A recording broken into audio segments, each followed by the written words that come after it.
Hello, everyone. I'm Adam Ghering, and I want to talk to you about a concept that we've been working on in the Immune Monitoring Working Group of the HPV Forum on how to deploy immunological analysis in phase 1 and phase 2 clinical trials. So here are my disclosures, and as I mentioned, this is a white paper and revision from the Immune Monitoring Working Group.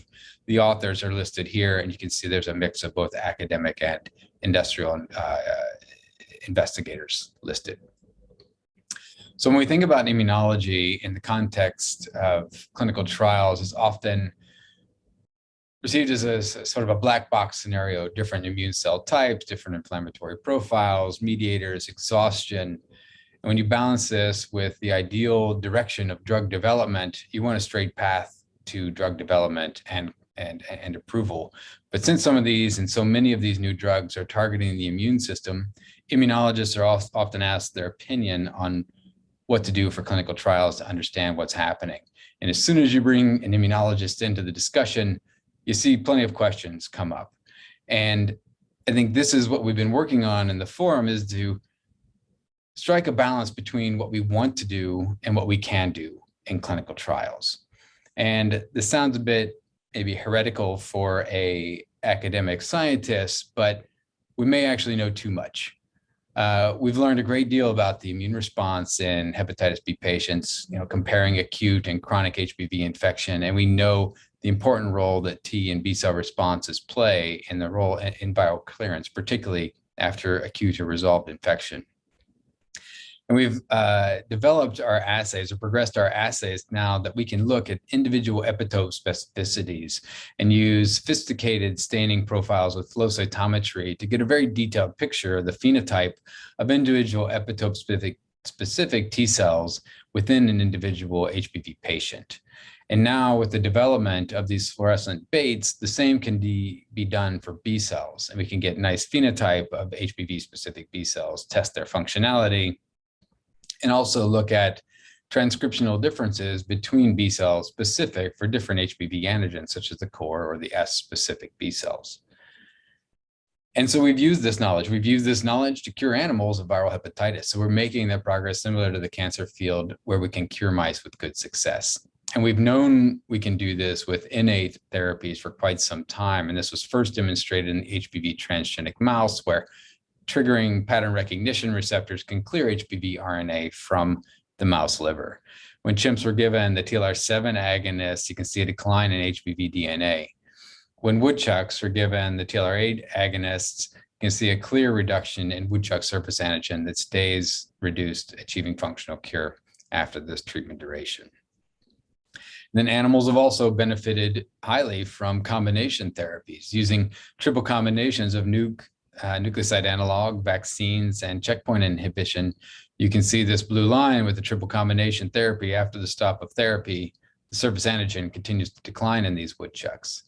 And similarly, this the ideal sort of combination on the horizon, this siRNA plus vaccine combination, shows that reducing S antigen with the siRNA followed by therapeutic vaccine leads to a continuous decline in HBs antigen in these mice.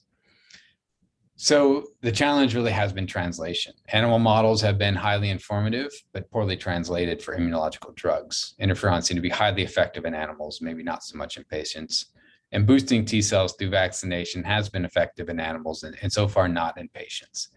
And the likely reason for that is that they don't, or the animal models can't recreate the decades of pathogenic disease progression and the patient heterogeneity we see in chronic hepatitis B patients. And so what we need to know really is what is responsible for functional cure in chronic hepatitis B patients, because right now we know what's responsible in resolved patients, but we don't know what's responsible in chronic hepatitis B patients. And this then becomes sort of a chicken and egg sort of argument that we won't know what's responsible for functional cure until some patients have achieved functional cure. But when that happens, we have to be ready in terms of immunology. So it comes down to basic questions. What do we want to know? So the basic one is the drug working in chronic hepatitis B patients? For immunotherapies, you measure the mechanism of action. Innate immunomodulators, you look at serum cytokines. Vaccines, the T cell response and antibody response. Checkpoint inhibitors, I think this is a little unclear and has to be developed. And direct acting antivirals, Again, this is likely going to be specific to the mechanism of action to see what you want to measure in terms of HPV specific immunity, but probably at least magnitude of T cell response. And then, is there an immunological difference between patients that do and don't respond to these therapies? And if there is, can the immune response predict treatment, or can it predict response upon therapy withdrawal? Because remember, to achieve functional cure, we have to have a finite treatment window. And then lastly, can you distinguish between immunological activity and drug-induced liver injury?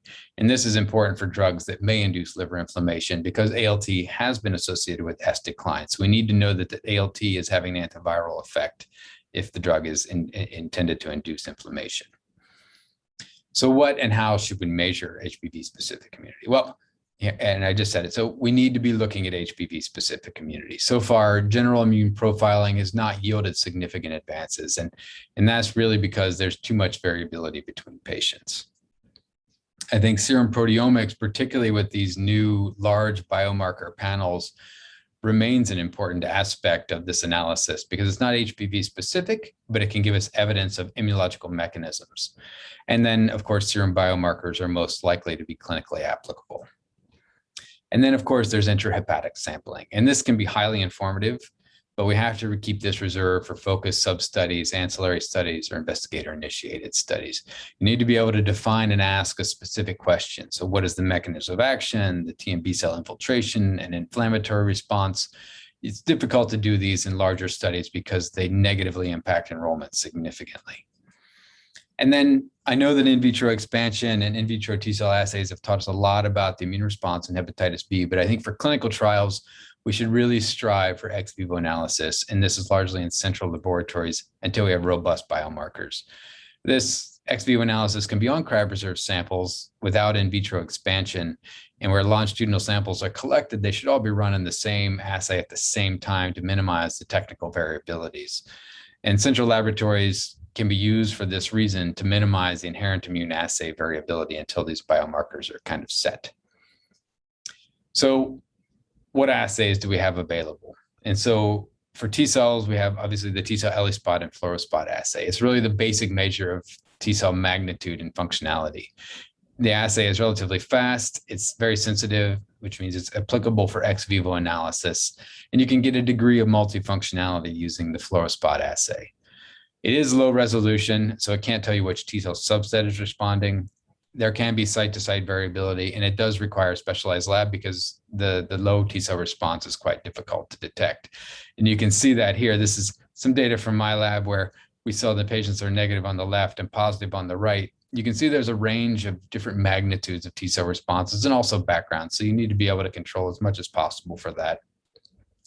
But we've also done experiments to show if you take longitudinal samples from the same donors and tested them all in the same assay, the patients or the donors that were negative, stay negative, and those donors that were positive, stay positive. And you can calculate how the coefficient of variation determine what is a positive response in this case. So then the other assay we have available for T cell function is intracellular cytokine staining. It provides medium resolution for the T cell phenotype and polyfunctionality. You can get subset specific data. You can combine surface markers with transcription factors, very high parameters to measure function. But it is insensitive compared to ELISpot. It's quite labor intensive. It has a lot of steps to introduce variability, and the analysis of large panels can be quite complicated. And you can see here, this is a rare exception where we've been able to do an ex vivo ELISpot, an ex vivo intracellular cytokine staining. You can see, this is one of the better responses, and the responses are still extraordinarily low. So this requires a large cell input, but it is feasible to look and see that these are CD8 positive, interferon gamma positive responses to the hepatitis B polymerase peptide pool. And so there's also the Bcell ELISpot to look at quantify anti-HPV antibody secreting memory B cells. This does give you a specific measure of B cell functionality at the individual level, but the assay is less standardized. The clinical assays to measure antibodies are faster and cheaper, and the B cell ELISpots may require some in vitro stimulation and expansion. So next we have ways to look at individual cells, in particular the HLA multimers, to get you HPV specific T cell phenotypes. This provides extraordinarily high resolution. You get antigen-specific changes in phenotypes within patients. It can allow for sorting in ex vivo RNA-seq or single-cell RNA-seq. The problem with HLA multimers, I think we all know, is that they're restricted by epitopes in HLAs, which are very limited for hepatitis B. There's very few reagents for CD4 T cell analysis, which is severely lacking. And this requires significant blood volumes because it often requires enrichment to achieve clouds to view like this, where you can actually get the phenotype of these tetramer-specific cells. And then, of course, I mentioned them earlier, the fluorescent HPV antigen baits. And so this is being used to look at HPV-specific B-cell phenotypes. Similar to the HLA multimers, these provide high-resolution antigen-specific changes in phenotypes and allows for sorting. However, the fluorochrome baits, they're not commercially available. They're less standardized than HLA multimers, and also requires a large blood volume. But getting these baits, you can sort these B cells out, put them into tissue culture, look at their functionality, look at their phenotype, and as I said, transcriptional profile. So it provides an enormous amount of data in this respect. And then I mentioned it earlier, general immune profiling is also possible by flow and mass cytometry, but this is really not reflective of HPV specific immunity. And the patient-to-patient variability makes it difficult to interpret the data. And then coming briefly to serum proteomics, as I mentioned, you have high resolution here. It's easily accessible. You can look at mechanism of action cytokines, and these can be used to infer an immune response. The problem is that you don't know where the site of protein production occurs. You do have patient variability. And if you want to set cutoffs for positive and negative, that can be challenging because of that variability. But looking at these large panels and pulling out specific immune markers, you can start to gauge which patients are going to respond and which are not, and maybe what that response means, and then go into the intrahepatic sampling to address that question. And that leads us to the intrahepatic analysis. So this is really key because it gives you information at the site of infection. We know that core biopsies maintain the architecture that allow you to look at different cell types in their localization. The liver fine needle aspirates allow us for much more longitudinal sampling, and they're amenable for single-cell RNA sequencing and core biopsies for spatial transcriptomics. I mean, the problem with intrahepatic sampling is obviously you get very few cells, so it requires a defined question. It will negatively impact enrollment, so that's why they're best designed for a sub-study or an ancillary study. And liver FNAs and biopsies will yield different cell capture, right? So the core biopsies will get parenchymal cells, where FNAs collect fewer parenchymal cells. And we have now data on sort of each one of these aspects where single-cell RNA sequencing is performed. Imaging mass cytometry was recently published, looking at many different markers and cell types. And then you can also get HPV-specific T cells out of the liver using both of these approaches. And so this is a figure that's still a bit draft, so don't take it as final yet, but it kind of puts into context how much labor goes into each assay and how much data you're going to get out. And so those clinical antibody assays where you're measuring anti-S, anti-core, these are very straightforward. They give you low resolution data, but they're fast and easy. General immune profiling also gives you low resolution data for the HPV specific response and is easy. And down here is the ELISpot fluorospot assay, which here is the first real measure of HPV specific T cell functionality and magnitude, but you don't get that subset resolution. And then you get into more advanced analysis, looking at HPV specific T and B cells using the baits and the HLA tetramers. You can get very detailed phenotypic information, and then you can translate these into sorting and in sequencing the HPV T cells, and then also single cell RNA sequencing in the intrahepatic space in the analysis to really get a much larger, broader picture of what's going on at the individual population level. So with that, I will wrap up, and just to, in the summary slide, I think the immunological analysis really has to be a response-guided strategy to fit the mechanism of action. I say one of the minimum things is that we're collecting and storing good quality PBMCs, even if you don't have a question immediately in mind. If you have those PBMCs there to go back to and they're stored well, then you have a lot of opportunities. And so we have to think about this as a top-down approach. A top-level screen would be looking at the total T cell response by the fluorospot analysis. This will be good for vaccine, checkpoint inhibitors, antigen reduction, all hypothesized to have an impact on T and B cell immunity. And then serum proteomics on strategic time points to try and infer those mechanisms of action, like primarily before, during and after an inflammatory event.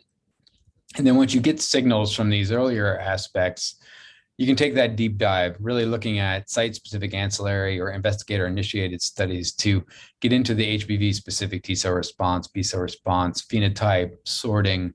This is really amenable most likely to like checkpoint inhibitors, antigen reduction, how are vaccines changing the phenotype of HPV specific T-cells. And you can get here into intrahepatic sampling too with the defined question from above. And the time points still are going to be mechanism of action dependent.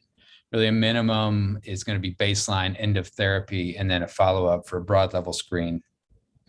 And you can really correlate that analysis with movement and viral biomarkers.